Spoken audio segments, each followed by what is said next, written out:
Hello అండి, అందరికీ నమస్తే. అందరూ ఎలా ఉన్నారు? అందరూ ఆరోగ్యంగా, క్షేమంగా, సంతోషంగా బాగుండాలి అని మనస్ఫూర్తిగా మనందరి తరపున అమ్మవారిని వేడుకుంటున్నానండి. మీ అందరికీ ఒక చిన్న రిక్వెస్ట్. కొత్తగా మన ఛానల్ని చూస్తున్నట్లయితే ఛానల్ని సబ్స్క్రైబ్ చేసుకోండి. వీడియోని పూర్తిగా చూడడానికి ప్రయత్నం చేయండి. వీడియో నచ్చిందనిపిస్తే ఒక లైక్ చేసి సపోర్ట్ చేయండి. మీరు లైక్ చేయడం వల్ల మరికొంతమంది సాయి బంధువులకు మన వీడియో చేరుతుంది. వారు కూడా బాబాగారి సందేశాన్ని వినగలుగుతారు. మరి ఇప్పుడైతే బాబాగారి నుండి ఒక మంచి సందేశాన్ని తెలుసుకుందాము. తల్లి, ఈరోజు నీకు చాలా అవసరమైన మాటలను నేను చెప్పబోతున్నాను. నీకు ఒక నగ్న సత్యాన్ని కూడా నేను తెలియజేస్తాను. తల్లి, నేను చెప్పే ఈ మాటలు విన్న తరువాత నీ మనసులో ఉన్న అనుమానాలన్నీ తొలగిపోతాయి. అలాగే నీ సందేహాలు కూడా పూర్తిగా తీరిపోతాయి. నీకు ఇప్పటిదాకా ఉన్న అపోహలు తొలగిపోతాయి. బిడ్డ, నా పట్ల నీకు చాలా భక్తి ఉన్నది. అలాగే నీకు నమ్మకం కూడా ఎక్కువే. అయితే నేను ఈ మాటను ఇప్పుడు నీకు ఎందుకు చెబుతున్నాను అన్న అనుమానం కలుగుతున్నది కదా. అయితే శ్రద్ధగా విను తల్లి. బాబా, నేను భక్తిగా మిమ్మల్ని పూజించుకోలేకపోతున్నాను. ఉపవాసాలు కూడా చెయ్యలేకపోతున్నాను. అలాగే సచ్చరిత్ర పారాయణ చెయ్యాలి అని నాకు ఎంత ప్రయత్నం చేసినా పారాయణ కూడా చెయ్యలేకపోతున్నాను. మంచి ప్రసాదాలు మీకు గురువారం నాడు చెయ్యాలి అని అనుకుంటున్నాను బాబా. కానీ ఆ పనులు కూడా నేను చెయ్యలేకపోతున్నాను. మీకు తెలుసు కదా తండ్రి, ఎందుకంటే నా ఇంటి పరిస్థితులు నన్ను నిలకడగా ఉండనీయడం లేదు. అందుకని మీ సన్నిధిలో నేను ప్రశాంతంగా కూర్చోవాలి అన్నా కూర్చోలేకపోతున్నాను. అలాగే మీ సన్నిధికి రావాలని నేను ఎప్పటి నుండో ప్రయత్నిస్తున్నాను. అవి కూడా నేను చెయ్యలేకపోతున్నాను బాబా. అందుకోసమనే నా జీవితంలో ఏ పని చేద్దామన్నా కలిసి రావడం లేదు బాబా. మీరు నాకు అండగా లేరేమో అని నాకు అనిపిస్తున్నది. మీరు నాకు తోడుగా ఉండటం లేదేమో, అందుకోసమే నేను ఏ పని చేసినా కలిసి రావడం లేదేమో అని పదే పదే తలుచుకుంటూ నా గురించి నువ్వు ఇలా అనుకుంటున్నావు కదా తల్లి. నువ్వు ఈ విషయాలన్నీ తలచుకొని బాధపడుతున్నప్పుడు నాకు కూడా ఎంతో బాధ అనిపిస్తుంది. నువ్వు చాలాసార్లు ఈ విషయాల గురించి కూడా ఆలోచిస్తున్నావు కదా. అందుకే ఈరోజు నీకు నిజమేమిటో తెలియజేయాలి అని అనుకుంటున్నాను. బిడ్డ, నీకు నాపైన సంపూర్ణ నమ్మకం ఉంటే అది నాకు చాలు. అదే నాకు చాలా ఇష్టమైన ప్రార్థన. అలాగే నువ్వు ఏ పని చేస్తున్నా కానీ అది నా కోసం చేస్తున్నాను అని మనస్ఫూర్తిగా అనుకో. నువ్వు భోజనం చేసేటప్పుడు మనస్ఫూర్తిగా నన్ను తలచుకో. ఎప్పుడు నా నామాన్ని స్మరిస్తూ ఉండు. నీకు కుదిరిన నాడు, నీకు సంతోషం అనిపించిన నాడు నన్ను దర్శించుకునేందుకు ప్రయత్నం చెయ్యి. అంతే తప్ప ఆందోళనతో, చికాకుతో, నువ్వు ఇబ్బందులు పడుతూ భయంతో, కష్టంతో నా దగ్గరకు రావడం నాకు ఏమాత్రము ఇష్టం ఉండదు. అలా వచ్చిన నిన్ను నేను చూడలేను తల్లి అని బాబాగారు ఒక మంచి సందేశాన్ని మనకి అనుగ్రహిస్తున్నారు. నిత్య జీవితంలో మనం ఏమనుకుంటామో, ఏమి ఆలోచిస్తున్నామో ఆ విషయాలన్నింటి గురించి బాబాగారు ఈరోజు ఇప్పుడు ఒక మంచి సందేశాన్ని మనకి అనుగ్రహిస్తున్నారు. ప్రతి ఒక్కరూ కూడా అనుకుంటూ ఉంటారు, బాబాగారి దగ్గర నేను పూజ చేయలేకపోయాను, సచ్చరిత్ర చదవలేకపోయాను, బాబాగారి సన్నిధికి వెళ్ళలేకపోయాను, అందుకోసమనే నాకు కలిసి రావడం లేదేమో, బాబాగారు నన్ను పట్టించుకోవడం లేదేమో, నన్ను చూడటం లేదేమో అని అనుకుంటూ ఉంటాం. కానీ బాబాగారు చెబుతున్నారు, నిజమైన ప్రార్థన అంటే ఏమిటో, నిజంగా మనం ఏం చేస్తే బాబాగారికి సంతోషం కలుగుతుందో, ఆ తండ్రి ఎప్పుడు మనతో ఉంటారో బాబాగారే మనకి స్వయంగా తెలియజేస్తున్నారు. మన సాయి చెప్పిన ఈ మాటలలోని పరమసత్యాన్ని బాబాగారి అనుగ్రహంతో ఒక చక్కని కథ రూపంలో తెలుసుకోవడానికి ప్రయత్నం చేద్దాం. వీడియో చూసిన వాళ్ళు మర్చిపోకుండా లైక్ చేయండి. పూర్వం ఒక ఊరిలో గంగయ్య అనే పేదవాడు ఉండేవాడు. గంగయ్య పుట్టుకతోనే కటిక పేదవాడు. అతని తల్లిదండ్రులు ఏమాత్రం ఆస్తి లేనటువంటి వారు. గంగయ్య తండ్రి వాళ్ళ ఊరికి దూరంగా ఉన్న అడవులలోకి వెళ్ళి కట్టెలు కొట్టి వాటిని తీసుకొని వచ్చి గ్రామాల్లో అమ్ముకొని ఆ డబ్బులతో ఇల్లు జరుపుకుంటూ ఉండేవాడు. ఆ దంపతులకు గంగయ్య ఒక్కడే కొడుకు. గంగయ్యకు పెద్దగా చదువు సంధ్యలంటూ ఏమీ అబ్బలేదు. గంగయ్య చిన్నతనం నుండే తండ్రితో పాటుగా అడవికి వెళ్ళేవాడు. చేతనైనట్టుగా అతను కూడా కట్టెలు కొట్టేవాడు. తనకు చేతనైనట్లుగానే తండ్రికి సహాయం చేస్తూ చేదోడు వాదోడుగా ఉండేవాడు. కాలంతో పాటుగా గంగయ్య కూడా పెరిగి పెద్దవాడయ్యాడు. కొన్నాళ్లకు గంగయ్య తల్లిదండ్రులు కూడా చనిపోయారు. ఆ తరువాత గంగయ్య తనకు తెలిసినటువంటి వాళ్ళ అమ్మాయినే వివాహం చేసుకున్నాడు. వాళ్లకు చక్కగా 4 పిల్లలు కలిగారు. ప్రతినిత్యము కూడా గంగయ్య అడవిలోకి వెళ్ళడం, తనకు తెలిసిన కట్టెలు కొట్టడం, వాటిని గ్రామంలో అమ్మడం, ఆ డబ్బులతో ఇల్లు నడుపుకోవడం, ఇదే ప్రతినిత్యము గంగయ్య పని. అన్నింటికీ మించి గంగయ్యలో ఒక అవలక్షణం కూడా ఉన్నది. అదే ఒట్టి వెర్రిబాగులతనం, అమాయకత్వం. ఎవరు ఏది చెప్పినా కానీ నమ్మేసేవాడు. తెల్లనివి పాలు, నల్లనివి నీళ్లు అనుకునే ఒట్టి వెర్రిబాగులవాడు గంగయ్య. ఇలా కాలం గడుస్తూ ఉండగా ఒకనాడు గంగయ్య అడవిలో కట్టెలు కొడుతూ ఉన్నాడు. అప్పుడు ఆ అడవి దారి గుండా వెళుతూ ఉన్న ఒక సాధువు గంగయ్యను చూసి ఆగి అతని దగ్గరకు వచ్చి తనకు కొంచెం దాహం తీర్చుకోవడానికి నీళ్ళివ్వమని గంగయ్యను అడిగాడు. గంగయ్య తన దగ్గర ఉన్న నీళ్లను సాధువుకు ఇవ్వడంతో సాధువు ఆ నీళ్లు గబగబా కాసిని తాగాడు. కొద్ది నీళ్లతో మొహం కడుక్కున్నాడు. అప్పటికి గాని సాధువుకి ఆ ఎండ నుండి వచ్చిన బడలిక తగ్గింది కాదు. అలా బడలికి తగ్గిన తరువాత సాధువు గంగయ్యను యగాదిగా చూస్తూ, గంగయ్య, సమయానికి నువ్వు నీళ్ళు ఇచ్చావు, దేవుడిలా నన్ను ఆదుకున్నావు. ఈ ఎండలో ఎంత దూరం నీళ్ల కోసం ప్రయాణం చేయవలసి వస్తుందో అని భయపడ్డాను అని గంగయ్యతో మాట్లాడుతూ మాటలు కలిపాడు ఆ సాధువు. మాటల మధ్యలో సాధువు గంగయ్యను చూస్తూ, గంగయ్య, నువ్వు ఎప్పుడు అడవికి వస్తావు, ఎప్పుడు తిరిగి ఇంటికి వెళతావు అని ప్రశ్నించాడు. అప్పుడు గంగయ్య సాధువుతో, అయ్యా, నేను సూర్యుడు రాకముందే అడవికి వస్తాను. మధ్యాహ్నం వరకు అడవంతా తిరిగి కట్టెలు కొట్టుకుంటాను. ఆ తరువాత ఆ కట్టెలన్నీ మోపులు కట్టుకొని ఊళ్ళోకి వెళతాను. ఆ కట్టెల మోపులు అమ్ముకొని ఆ వచ్చిన డబ్బులతో సరుకుల్ని కొనుక్కొని సాయంకాలం ఇంటికి వెళతాను. నేను వెళ్ళేసరికి నా భార్యా పిల్లలు ఎంతో ఆతృతగా ఎదురు చూస్తూ ఉంటారు. నేను రోజు ఈ పనే చేస్తాను అని చెప్పాడు గంగయ్య. అప్పుడు సాధువు గంగయ్యతో, అలా అయితే గంగయ్య, పొద్దున వచ్చి రాత్రి వరకు నువ్వు అడవిలోనే ఉండేటట్లయితే దేవుణ్ణి ఎప్పుడు పూజిస్తావు? ఆయనను గురించి నువ్వు ఎప్పుడు తెలుసుకుంటావు? నువ్వు ఆయన గురించి తెలుసుకోకపోతే చాలా నష్టపోతావు అని చెప్పాడు సాధువు. సాధువు మాటలు ఆసక్తిగా వింటున్న గంగయ్య సాధువు వంక చూస్తూ, దేవుడా, ఆయన ఎవరు బాబు?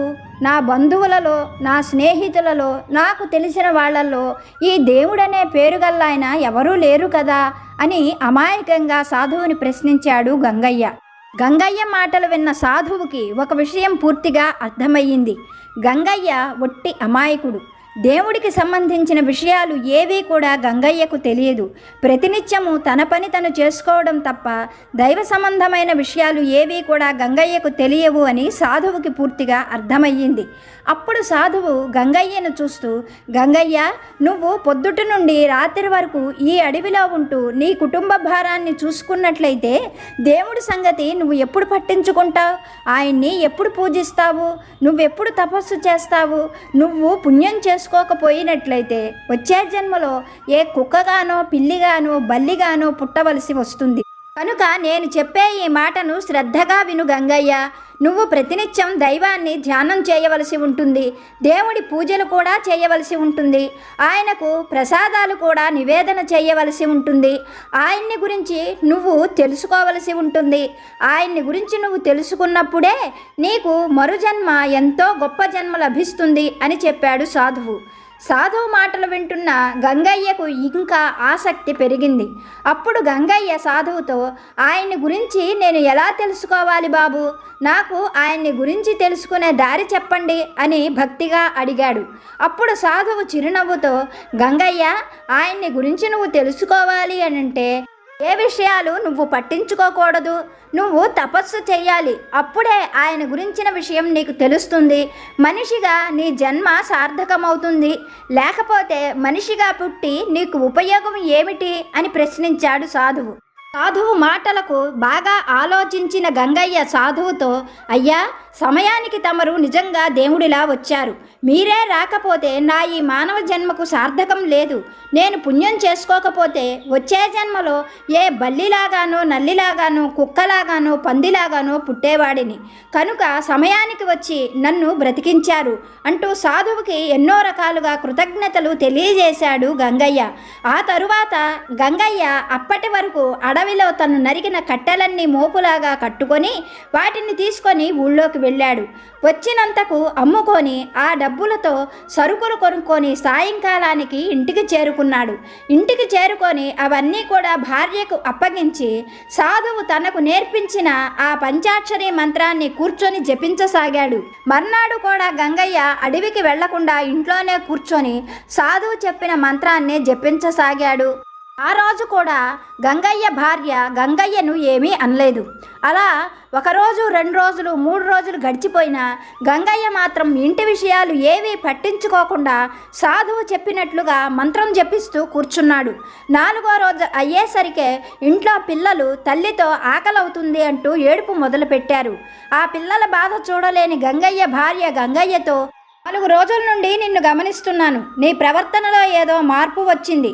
మనకు ఏ పూట పని చేసుకుంటే ఆ పూటే పొట్ట నిండుతుంది.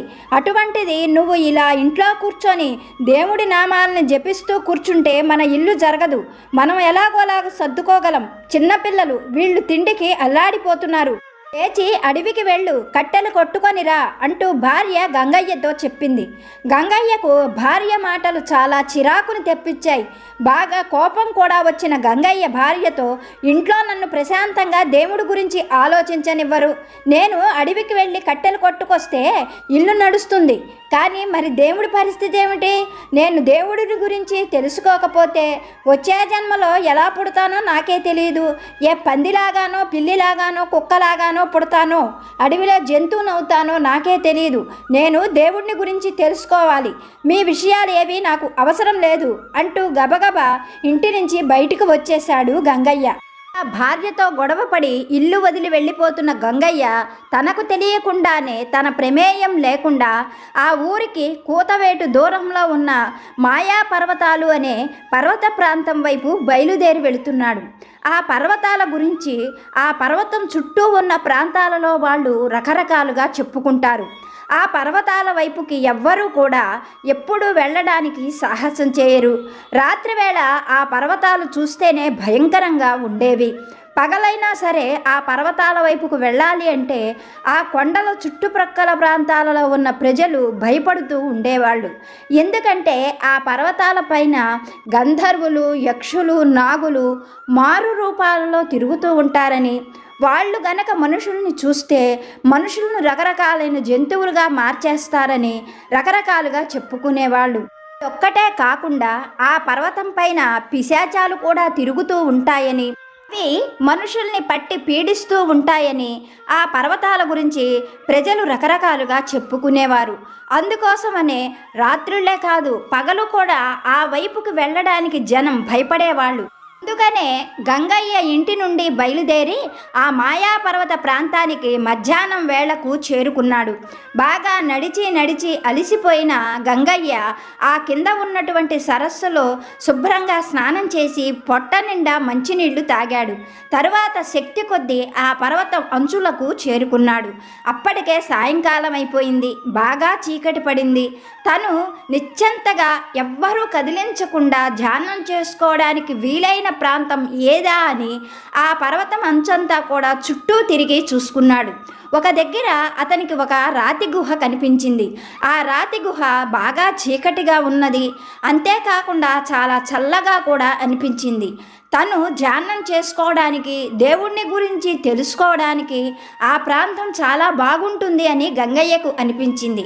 ఆ గుహలోకి వెళ్ళి కూర్చున్న గంగయ్య సాధువు తనకు చెప్పినటువంటి ఆ పంచాక్షరి మంత్రాన్నే పఠిస్తూ నిశ్చంతగా ధ్యానం చేసుకోవడం మొదలుపెట్టాడు.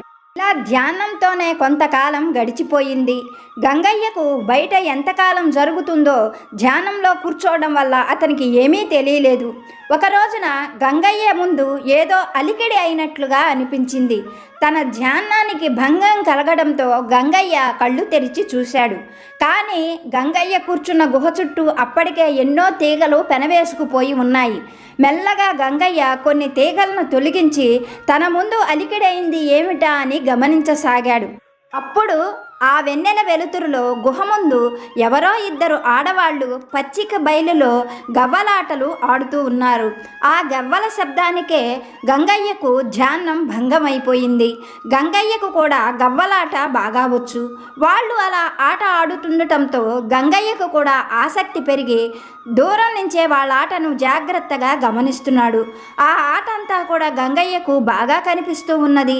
వారిద్దరిని కూడా పరిశీలనగా చూశాడు గంగయ్య. వారి వస్త్రాలు ఎంతగానో మెరిసిపోతున్నాయి. ముఖ్యంగా వారి శరీరం కూడా ఎంతో కాంతివంతంగా ఉంది. వారు కనుతీరు, ముక్కు, మొహము అన్నీ కూడా వాళ్ళు మానవ కాంతలు కాదు దేవకాంతలు అని చెప్పకనే చెబుతున్నది. వాళ్ళను అలా చూసిన గంగయ్యకు నిజంగా వాళ్ళు దేవకాంతలని తెలియడంతో ఆనందం కలిగింది. కానీ వాళ్ళు అలా ఆట ఆడటంతో వాళ్ళ విషయాన్ని పూర్తిగా మర్చిపోయి ఆటలో లీనమైపోయాడు గంగయ్య. అలా వాళ్ళిద్దరూ ఆడుతూ ఉండగా వారిలో ఒక స్త్రీ గవ్వల్ని తప్పుగా కదుపుతూ ఉంది. అలా ఆడినందువల్ల ఆ అమ్మాయి ఓడిపోతుంది. ఆ విషయం గ్రహించిన గంగయ్య ఆ గవ్వల్ని అలా తప్పుగా వెయ్యకు, ఆ పావుల్ని అలా కదిపితే నువ్వు ఓడిపోతావు అంటూ ఉండబట్టలేక పెద్దగా అరిచి చెప్పాడు. ఆ మాటలు వినగానే ఆ ఇద్దరు స్త్రీలు ఒకరి ముఖాలు ఒకరు చూసుకుంటూ గంగయ్య వంక చూసి ఒక్కసారిగా నెమళ్ళుగా మారి అక్కడ నుండి ఎగిరిపోయారు. అలా దేవకన్యలు ఎగిరి వెళ్ళిపోగానే గంగయ్యకు ఏం చేయాలో పాలుపోలేదు. దూరంగా గ్రామాలలో నుండి తెల్లవారుతుంది అన్నందుకు సూచనగా కోడికూత అరుపులు శబ్దాలు వినిపించాయి. అవి వినగానే గంగయ్యకు ఇంట్లో ఉన్న భార్యా పిల్లలు గుర్తుకు వచ్చారు. ఎలాగైనా సరే ఒక్కసారి కిందకి వెళ్ళి వాళ్ళని చూడాలి అని గట్టిగా సంకల్పించుకున్నాడు గంగయ్య. ఉన్న శక్తి అంతా కూడదీసుకొని కొండ కిందకు దిగివచ్చాడు. ఆ కొండ కింద ఉన్న కొలంలో కాళ్ళు చేతులు కడుక్కొని మంచినీళ్లు తాగాలి అన్న ఉద్దేశంతో కొలం దగ్గరకు వెళ్ళాడు. అలా వంగి కాళ్ళు చేతులు కడుక్కుంటూ ఉండగా ఆ కొలంలో వికారంగా ఉన్న ఒక వృద్ధుడి మొహము కనిపించింది. ఆ మొహాన్ని చూడగానే గంగయ్యకు ఒళ్ళు జలధరించినట్లుగా అనిపించింది. ఇంత వికారమైన వృద్ధుడు ఎవరా అనుకున్నాడు గంగయ్య. కానీ ఆ క్షణానికి ఆ విషయాన్ని మర్చిపోయి ఒంట్లో శక్తి అంతా కూడదీసుకొని తాను నివసించేటువంటి గ్రామం వైపు బయలుదేరాడు. ఎంతో శ్రమపడుతూ ఆయాసపడుతూ నడిచి మధ్యాహ్నం వేళకు తన ఇంటి దగ్గరకు చేరుకున్నాడు గంగయ్య. కానీ ఆశ్చర్యంగా తన ఇంటి స్థానంలో తన గుడిసె లేకపోవడం గంగయ్యకు ఆశ్చర్యం అనిపించింది. చుట్టూ చూశాడు. కనీసం ఆ ఇంటి ఆనవాలు కూడా అక్కడ ఏమీ కనిపించలేదు. తన భార్యా పిల్లలు ఏమైపోయారా అని గంగయ్య ఆలోచనలో పడ్డాడు. అలా ఆలోచిస్తూనే గంగయ్య ఆ పక్కనే ఉన్న ఒక వేప చెట్టు కింద కూర్చున్నాడు. ఎండాకాలం మధ్యాహ్నం వేళ కావడం చేత ఎండ బాగా ఉన్నది. గంగయ్యకు బాగా దాహం అవుతూ ఉంది. ఎవరైనా మంచినీళ్ళు ఇస్తారేమోనని అటువైపు ఎవరైనా వస్తారా అని ఆశగా చూస్తూ ఉన్నాడు గంగయ్య. కానీ గంగయ్య మనసులో ఒకటే ఆలోచన, తన ఇల్లు ఏమైంది, తన కుటుంబం ఏమైపోయింది, వాళ్ళంతా ఎక్కడికి వెళ్ళారు అని ఆలోచిస్తూ ఉన్నాడు గంగయ్య. ఇంతలో అటువైపు నుండి నీళ్ల కుండతో ఒక నడివయసు స్త్రీ రావడం గమనించిన గంగయ్య ఆమెను దగ్గరకు రమ్మని పిలిచాడు. ఆమె దగ్గరకు వచ్చిన తర్వాత దాహానికి నీళ్ళివ్వమని అడిగాడు. ఆ స్త్రీ గంగయ్యను యగాదిగా చూస్తున్నది. ఎంతో ఆశ్చర్యంగా ఉన్నాయి ఆమె చూపులు. ఆమె గంగయ్యకు మంచినీళ్లు ఇవ్వగానే అతను మంచినీళ్లు తాగి ఆమెచ్చిన నీళ్లతో మొహం కడుక్కుంటూ ఆ స్త్రీని చూసి, అమ్మా, ఇక్కడ గంగయ్య అనే కట్టెలు కొట్టేవాడు ఉన్నాడు కదా, అతని కుటుంబం ఏమైపోయింది అంటూ ప్రశ్నించాడు. అతని మాటలకు ఆ స్త్రీ ఇంకా ఆశ్చర్యపోతూనే ఉన్నది. ఆమెను మళ్ళీ ప్రశ్నించాడు గంగయ్య. అప్పుడు ఆమె గంగయ్యతో, అయ్యా, నేను ఈ ఊళ్ళోనే 40 సంవత్సరాల నుంచి ఉంటున్నాను. మీరు చెప్పినటువంటి వాళ్ళు ఎవ్వరూ కూడా ఈ గ్రామంలో లేరు. నేళ్ల తర్వాత మీరే ఆ కుటుంబం గురించి అడగడం మొట్టమొదటిసారిగా నేను చూస్తున్నాను. నేను మా చిన్నప్పుడు మా తాతమ్మ దగ్గర ఒక విషయం విన్నాను. ఆ విషయం నాకు ఇప్పుడు గుర్తుకు వస్తున్నది. చిన్నప్పుడు మా తాతమ్మ మాతో ఈ విషయం చెప్పింది. గంగయ్య అనే కట్టెలు కొట్టేవాడు ఈ గ్రామంలో ఉండేవాడని, కొన్నాళ్ల వరకు అతను బాగానే ఉన్నాడని, ఆ తరువాత అతను ఎందుకనో పిచ్చిగా ప్రవర్తించేవాడని, తరువాత తన కుటుంబాన్ని విడిచిపెట్టి అదుగో దూరంగా కనిపిస్తున్నాయే ఆ మాయా పర్వతాలకు వెళ్ళిపోయాడని మా తాతమ్మ అప్పుడప్పుడు మాతో చెప్పేది. ఆ విషయమే నాకు గుర్తుకు వస్తున్నది. మిమ్మల్ని చూస్తూ ఉంటే నాకైతే చాలా ఆశ్చర్యంగా అనిపిస్తున్నది. మీ రూపం కూడా ఎంతో వికారంగా వికృతంగా ఉన్నది అంటూ ఆశ్చర్యాన్ని వెల్లబుచ్చింది ఆ స్త్రీ మాటలు వింటున్న గంగయ్యకు కాళ్ళ కింద నేల కదిలిపోయినట్లుగా అనిపించింది. తన ఇల్లు, తన భార్య, తన పిల్లలు అందరూ కూడా కాలగర్భంలో కలిసిపోయారు. అంటే 3 తరాల జీవితం తన నుండి దూరమైపోయింది. అందుకోసమనే అప్పుడు తనకి ఒక ముఖ్యమైన విషయం గుర్తుకు వచ్చింది. తను కొండ దిగి వస్తూ ఉండగా సరస్సులో ఒక వృద్ధుడి రూపం కనిపించింది. ఆ స్ఫురణ రాగానే గంగయ్య ఒక్కసారి తన ఒంటిని పరిశీలించుకున్నాడు. తన గడ్డము భూమిని తాకుతూ తెల్లగా ఏలాడుతూ ఉన్నది. అది చూడగానే గంగయ్యకు విషయమంతా అర్థమయ్యింది. భార్యని, కుటుంబాన్ని వదిలిపెట్టి ఆ మాయాపర్వతాలలోకి వెళ్ళి తను ఎంత పెద్ద తప్పు చేశాడో అర్థమయ్యింది గంగయ్యకు. చాలాసేపు ఏడవాలని గంగయ్య ప్రయత్నించాడు, కానీ వృద్ధుడైపోవడం వల్ల అతను ఏడవటానికి కూడా శక్తి లేదు. అప్పుడు గంగయ్య ఆమెను ఆగమన్నట్లుగా సైగ చేసి తనను ఆ వేప చెట్టు దగ్గర కూర్చోబెట్టమని చెప్పాడు. ఎందుకంటే ఆ వేప చెట్టుని చిన్న వేప చెట్టుగా ఉన్నప్పుడు తనే నాటాడు. ఇప్పుడు ఆ చెట్టు దగ్గర తనను కూర్చోబెట్టమని ఆ స్త్రీని అడిగాడు. ఆమె గంగయ్యను జాగ్రత్తగా పట్టుకొని వెళ్ళి ఆ చెట్టు కింద కూర్చోబెట్టింది. అప్పుడు ఆమెతో, తల్లి, నేను నీతో ఒక మాట చెబుతాను. నువ్వు గ్రామంలో అందరికీ కూడా ఈ విషయాన్ని నీకు తెలిసిన వాళ్ళకి, అడిగిన వాళ్ళకి చెప్పు. ఎవరైనా సరే కుటుంబాన్ని నిర్లక్ష్యం చేసి దేవుడి కోసం సేవ చేస్తున్నాము అనుకునేవాళ్ళు అదంతా వ్యర్థము. ఏ దేవుడు కూడా అలా చేస్తే మెచ్చడు. ఏ దేవుడు కూడా కనిపించడు. ఈ విషయాన్ని అందరికీ చెప్పు. ఎందుకంటే అలా మాయా పర్వతాలలోకి వెళ్ళిపోయి కుటుంబాన్ని నిర్లక్ష్యం చేసి వాళ్ళు ఉన్నారో చనిపోయారో కూడా తెలుసుకోకుండా కాలాన్ని గడిపేసి కాలగర్భంలో కలిసిపోయిన ఆ గంగయ్యను నేనే అని చెబుతూ ఆ చెట్టు కిందనే ప్రాణాలు విడిచిపెట్టాడు గంగయ్య. కనుక తల్లి, నీకు విషయం పూర్తిగా అర్థమైంది అని అనుకుంటున్నాను. సదా నా నామాన్ని జపిస్తూ ఉండు. ఏ పని చేస్తున్నా నాకు చేస్తున్నట్లుగా భావించు. నేను ఎప్పుడూ కూడా నీ నుండి ఏవీ ఆశించను అన్న విషయాన్ని నువ్వు ఎప్పుడూ మర్చిపోకు. నా బిడ్డలకు నేను సహాయంగా ఉంటానే కానీ నన్ను తలుచుకోవడం లేదు, నాకు పూజలు చేయడం లేదు, నాకు సచ్చరిత్రలు చదవడం లేదు, నాకు ప్రసాదాలు చేసి పెట్టడం లేదు అని నేను ఎప్పుడూ కూడా అనుకోను. నేనే కాదు, నీవు పూజించే ఏ దైవస్వరూపము కూడా ఎప్పుడు అనుకోదు. నీ కుటుంబ బాధ్యతలు నువ్వు ప్రశాంతంగా నిర్వర్తించగలిగితే అప్పుడే నువ్వు నా దగ్గరికి సంతోషంగా రాగలుగుతావు. నా దగ్గరకు వచ్చేటువంటి వారు ఎవరైనా కానీ సంతోషంలో రావాలి, భయంతోనో బాధతోనో రాకూడదు. అందుకోసమనే నీకు పదే పదే చెబుతున్నాను. ఇప్పుడైతే నీ మనసులో ఉన్న అనుమానాలన్నీ తొలగిపోయాయి అని అనుకుంటున్నాను అని బాబాగారు ఒక మంచి సందేశాన్ని మనకి అనుగ్రహించారు. ఇప్పటి వరకు వీడియో చూసిన మీ అందరికీ పేరు పేరున నా హృదయపూర్వక ధన్యవాదాలు. వీడియో చూసిన వాళ్ళు మర్చిపోకుండా ఒక లైక్ చేయండి. మరొక మంచి వీడియోతో సాయి దివ్య సందేశంతో మళ్ళీ కలుసుకుందాం. సర్వే జన సుఖినో భవంతు.